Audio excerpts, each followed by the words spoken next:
Godmorgen. Okay, klokken er 10:30. Jeg er lige stået op klokken 10. Jeg havde fri klokken 2:30 i nat, så jeg sov først sådan klokken 4 eller sådan noget. Så jeg er sindssygt træt. Men jeg vil gerne op have noget af dagen. Så jeg har lige været ude og lave noget morgenmad. Ifølge Jonathans kostplan. Så er der her, jeg ved ikke om I kan se det, men der er der 55 gram havregryn, så er der 10 gram peanut butter, 25 gram proteinpulver, og så har jeg bare puttet lidt Body Lab Zero topping i, og der er højst sådan 20 gram. Så det vil jeg spise nu, og så vil jeg gå ud og prep til min post meal, inden jeg skal ned og træne. Det er sådan en kage, jeg skal have. Så det vil jeg vise jer senere. Jeg har i hvert fald lige fået noget at spise, så tænker jeg vil sidde og se lidt YouTube-video. Jeg ved egentlig ikke helt, om jeg viser jer det helt, men det ser sådan her ud. Mange kan ikke lide grød. Jeg kunne heller ikke selv lide grød, inden jeg begyndte at spise det. Inden det blev sådan en vane for mig, fordi jeg havde grød, og jeg kunne ikke klare konsistensen. Men det smager sindssygt godt nu. Man skal bare lige vende sig til det. Og nu spiser jeg det faktisk hver dag. Jeg kan ikke leve uden grød. Altså virkelig, jeg kan ikke leve uden grød. Og ja, man skal have alt det her i, for at det smager godt, fordi havregryn og mælk bare blandet op, det smager så ikke helt vildt godt. Og når jeg bliver tit spurgt, om jeg blander det op med vand, eller om jeg blander det op med noget mælk, eller noget vegansk mælk, tror jeg det hedder. Og nej, jeg blander det bare op med vand, fordi så er den kalorielet. Får ikke alle de der ekstra unødvendige kalorier, som man ikke behøver. Det jeg også husker om morgenen, det er, at jeg også husker at få mine vitaminer. For det er super vigtigt, at man gør det. Især hvis man ligesom mig ikke drikker særlig meget mælk. Og jeg bare i det hele tiden sådan mælkeprodukter. Det eneste mælkeprodukt, jeg får, det er skyr. Så derfor får jeg kalk, som er godt til dine knogler. Så får jeg det her silika og zink, fordi zink er godt til dit blod, mener jeg. Så får jeg D3, fordi at det ikke altid jeg lige kommer ud og får solens stråler. Og hvis man ikke får det her, så bliver man ikke hurtigt træt, og man kan faktisk godt blive deprimeret, hvis man ikke får nok D3-vitamin. Så får jeg C-vitamin, fordi jeg er ekstremt træt hele tiden. Altså, jeg ved også godt, at det er fordi jeg ikke får min søvn, men man skal lige huske at så kan man supplementere det med det her. Så det vil jeg anbefale. Nu vil jeg altså gå i gang med at spise.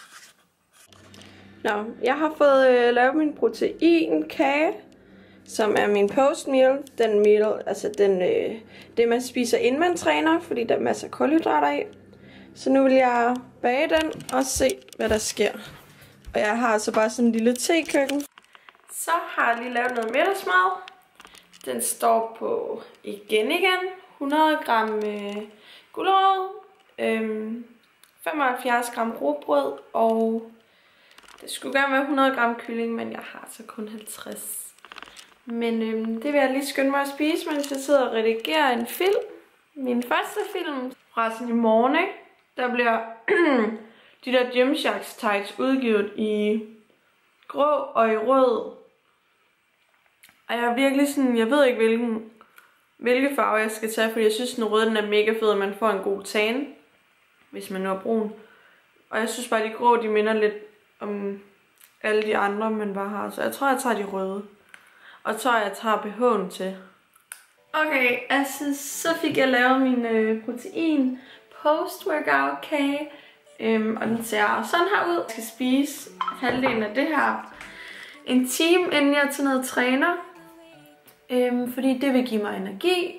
Og man skal jo helst ikke spise lige inden man tager ned og træner, fordi at det i stedet vil gøre, at du forbrænder det du lige har spist, frem for dine fedtdepoter. Og det er jo mine fedtdepoter, jeg gerne vil have forbrændt, så det er vigtigt, at lige man får noget energi, men samtidig at maden får lov til at få fordøjet. Så det vil jeg spise nu, og så en halv time inden jeg tager ned og træner, vil jeg drikke et scoop pre-workout. Jeg kommer lige til at tænke på, om det egentlig er pre-meal, fordi det er jo inden, og så post, det må være efter. Så jeg har bare sagt forkert hele tiden. Men altså, jeg mener det, man spiser inden. Ja. Jeg ved, I ved, hvad jeg mener. Så. Jeg kom til at gøre noget super dumt. Jeg har lige spist min kage. Og har kage under min negle. På grund af, at jeg har skrabet det sådan, fordi at det sidder så godt fast. Jeg har glemt at panere det, eller hvordan siger man? Jeg har glemt at smøre noget på det. Mega dumt. Men ja. Nu er jeg i gang med at drikke den her, som jeg drikker en time inden min træning, fordi så får jeg en masse koffein på grund af, eller energi på grund af, at der er koffein i den. Så det er bare... Og der er ingen sukker i, og der er 9 kalorier i sådan en der, så det er jo ingenting. I dag der skal jeg ned og træne skulder og ryg. Og så fordi, at hver anden, hver fjerde og hver femte dag, der har min coach så sagt, at jeg skal lave 15 minutter intervaltræning efter træningen. Og det er i dag. Og det er jeg ikke sådan mentalt forberedt på, fordi jeg hader HIIT. Jeg hader det så meget. Det er så fucking hårdt. Undskyld mit sprog. Men det er så hårdt. Og så samtidig hver anden dag, der skal man træne mave og læg. Ja, det bliver bare en hård dag i dag. Det tænker jeg, at det går jeg snart ned og gøre. Og så tager jeg på arbejde. Og jeg tror faktisk, eller jeg tænker, at jeg vil tage jer med på arbejde i dag, fordi så kan I se sådan, hvad jeg spiser, når jeg er på McDonald's. Altså arbejde på McDonald's. Jeg kan selvfølgelig ikke filme, når jeg er på arbejde, men jeg kan filme i min pause, og sådan, når jeg får fri. Og jeg er først fri klokken 1, så der spiser jeg nok ikke noget. Men mindre jeg er rigtig sulten, så spiser jeg lige en skål skyr. Og nogle mandler til. Og jeg er virkelig så glad for, at folk omkring mig, de støtter mig i det her, fordi min mor og mine venner og alle mulige, de bare sådan, men vi kan godt købe ind til det, du skal have, og nu skal jeg i sommerhus med min mor og dem, og de er bare super søde. Jeg er glad for, at folk de støtter mig i det. Jeg er sådan begyndt at få sådan markeringer på min mave, det synes jeg egentlig er meget fint. Jeg ved ikke, om I kan se det på kameraet. Men mit fedtdepot lige her, det er ret stort. Og det er det, jeg prøver at få ned. Så efter træningen har jeg gjort klar til, at jeg skal have en shake, hvor der er 40 gram protein i cirka. Og så skal jeg have 2 styks af disse riskær. Med salt er det vist bare. Okay. Altså, jeg kan godt konkludere, at Jonathans træningsprogram virker, for jeg har sindssygt ondt i min baglår. Og der var jo fokus på baglår i går, så... Ouch. Men det her kommer jeg til at skulle træne i dag. Okay, jeg er lige blevet færdig med at træne nu.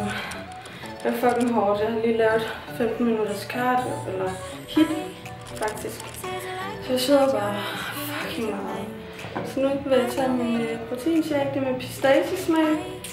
Der er 30 gram protein i, og så vil jeg tage 2 riskiks. Og så vil jeg smutte på arbejde. Det var altså okay, mega fed træning. Jeg mødte mange hernede, som jeg kender. Og det var bare mega fedt, og jeg har endda snakket med mig om, at vi skulle til at filme nogle videoer sammen, så det var mega cool. Så det håber jeg, I vil se. Jeg står også lige på toilettet, fordi jeg er stadig ikke kommet til den stadie, hvor jeg bare kan gå derud og filme. det kommer, det lover jeg. Men lige nu, der gør vi det herinde. Så er jeg lige kommet på arbejde, og vil nu skifte til mit arbejdstøj. Fordi vi har super travlt, så jeg tror faktisk, jeg skal op og være med det samme. Men jeg vil som sagt vende tilbage i min pause. Nå, det jeg spiser i min pause, det er pasta, oksekød og nogle bønner. Og så har jeg taget den her sweet chili på, som jeg har købt i Muscle House. Jeg glemte helt at vise, at jeg også fik 2 poser af de her nektariner, som vi har. Det er i stedet for min ananas i dag. Og så får jeg Fanta Zero, så der er ingen kalorier i. Jeg vil gå ind og arbejde igen, når jeg har spist. Vi har 30 minutters pause. Så har jeg lige fået fri, og klokken den er 12:15 om natten. Så jeg fik før fri, fordi der skete ikke så meget her til sidst. Og vi havde fået gjort rent og stukket alt op til i morgen, så det bliver travlt i morgen. For der skal jeg også arbejde. Så nu vil jeg egentlig bare tage hjem og sove. Og lad os lige se, om jeg skal have en skål skyer måske, når jeg kommer hjem, fordi jeg er lidt sulten. Sidst jeg spiste, det var for nogle timer siden. Det kan jeg godt mærke.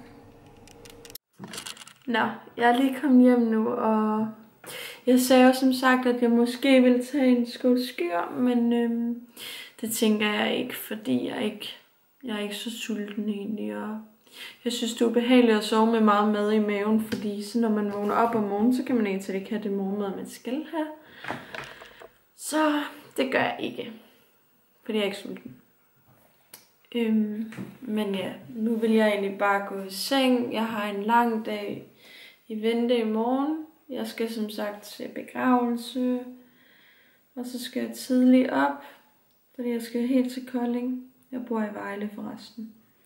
Så jeg skal helt til Kolding og hente min mor, og så tager vi videre til begravelse. Så skal jeg tilbage til Vejle, for så at arbejde indtil 2:30 om natten. Yeah. What's life? What's sommerferie? Det ved jeg ikke. Jeg arbejder hver dag. Ej, nu skal jeg snart i sommerhus, så jeg skal ikke klage. Det bliver godt, og jeg glæder mig rigtig meget til at være sammen med min familie, fordi jeg er virkelig et familiemenneske.